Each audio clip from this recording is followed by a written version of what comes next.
Hello friends, welcome to my channel Study Adda. और आज मैं आप लोगों के लिए फिर से एक नया सेट लेकर आ गया हूं जो आपका आने वाले कोई भी एग्जाम हो उसके लिए बहुत ज़्यादा फायदेमंद साबित होगा। आज का जो सेट है इसमें मैंने साइंस के क्वेश्चन इंक्लूडिंग किए हैं जो आपके प्रीवियस एग्जाम के क्वेश्चन हैं। तो चलिए शुरू करते हैं। और हाँ, अगर आप मेरे चैनल पर नए हैं तो प्लीज़ मेरे चैनल को सब्सक्राइब कर लें और बगल का जो घंटा आइकन है उसको भी दबा लें ताकि आपके पास मेरी वीडियो का नोटिफिकेशन पहुँचता रहे। तो चलिए स्टार्ट करते हैं। पहला जो क्वेश्चन है, एंजाइम ऐसे खाली स्थान होते हैं जो जीवित कोशिकाओं के भीतर उत्प्रेरक के रूप में कार्य करते हैं। इसका जो आंसर होगा वो होगा ऑप्शन नंबर ए, प्रोटीन। यानी एंजाइम ऐसे प्रोटीन होते हैं जो जीवित कोशिकाओं के भीतर उत्प्रेरक के रूप में कार्य करते हैं। अगला जो क्वेश्चन है, मानव शरीर में खाली स्थान द्वारा प्रत्येक गतिविधियों को नियंत्रित किया जाता है। इसका जो आंसर होगा वो होगा ऑप्शन नंबर ए, स्नायु तंत्र। यानी स्नायु तंत्र के द्वारा प्रत्येक गतिविधि को नियंत्रित किया जाता है हमारे शरीर के अंदर। अगला जो क्वेश्चन है, खाली स्थान को सेल के सुसाइड बैग कहा जाता है। इसका जो आंसर होगा वो होगा ऑप्शन नंबर डी, लाइसोसोम। यानी लाइसोसोम को सेल के सुसाइड बैग कहा जाता है। अगला जो क्वेश्चन है, दंत एनामेल निम्नलिखित से बनता है। इसका जो आंसर होगा वो होगा option number C, calcium phosphate. अगला जो क्वेश्चन है, रक्त में ग्लाइकेटेड हीमोग्लोबिन का स्तर कई कारकों से प्रभावित होता है। निम्नलिखित में से कौन सा उनमें से एक नहीं है। इसका जो आंसर होगा वो होगा ऑप्शन नंबर सी, याददाश्त जाना। बाकी तीन, रक्त की कमी, आयरन की कमी, गर्भावस्था, ये तीनों होता है। अगला जो क्वेश्चन है, एस्कॉर्बिक एसिड का लोकप्रिय नाम क्या है। इसका जो आंसर होगा वो होगा ऑप्शन नंबर ए, यानी विटामिन सी। इसके साथ ही विटामिन ए को हम लोग बोलते हैं रेटिनॉल। उसके साथ ही विटामिन के को हम लोग बोलते हैं फिलाक्यूलोन। अगला जो क्वेश्चन है, उस ऊतक का नाम बताइए जो किसी पौधे के विभिन्न भागों में भोजन पहुंचाता है। इसका जो आंसर होगा वो होगा फ्लोएम। फ्लोएम के द्वारा जो है वो पौधे के विभिन्न भागों में भोजन पहुंचता है। उसके साथ ही जो जाइलम होता है उसके द्वारा पौधे में विभिन्न भागों में जल पहुंचाया जाता है।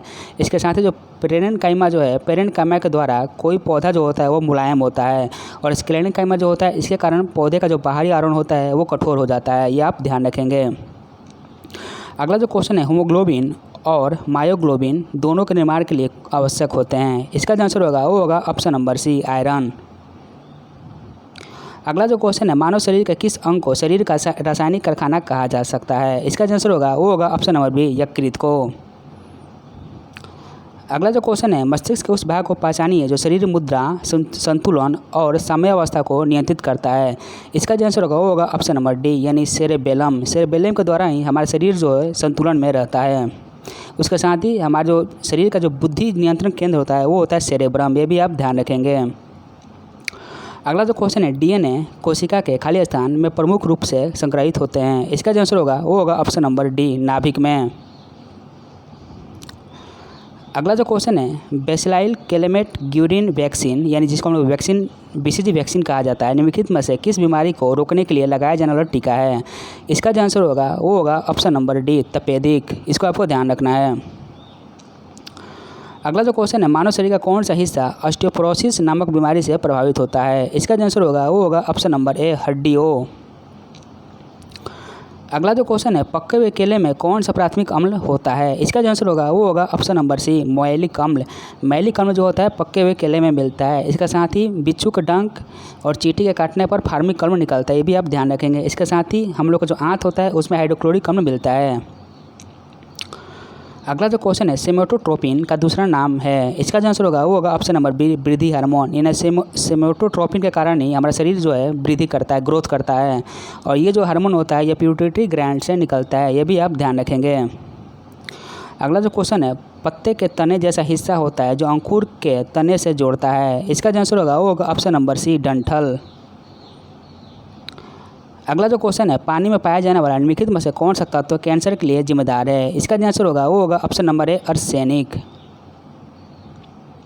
अगला जो क्वेश्चन है, निम्नलिखित में से कौन सा रोग प्रोटीन की अत्यधिक कमी के कारण होता है। इसका जो आंसर होगा वो होगा ऑप्शन नंबर ए, क्वाशियोकोर। क्वाशियोकोर जो होता है ये प्रोटीन के कमी के कारण होता है। इसके साथ ही एनीमिया जो होता है, रक्त में आयरन की कमी के कारण एनीमिया रोग होता है। अगला जो क्वेश्चन है, निम्नलिखित में से नाभिक के अलावा किस कोशिका अंगक में डीएनए होता है। इसका जो आंसर होगा वो होगा ऑप्शन नंबर डी, माइटोकार्डिया।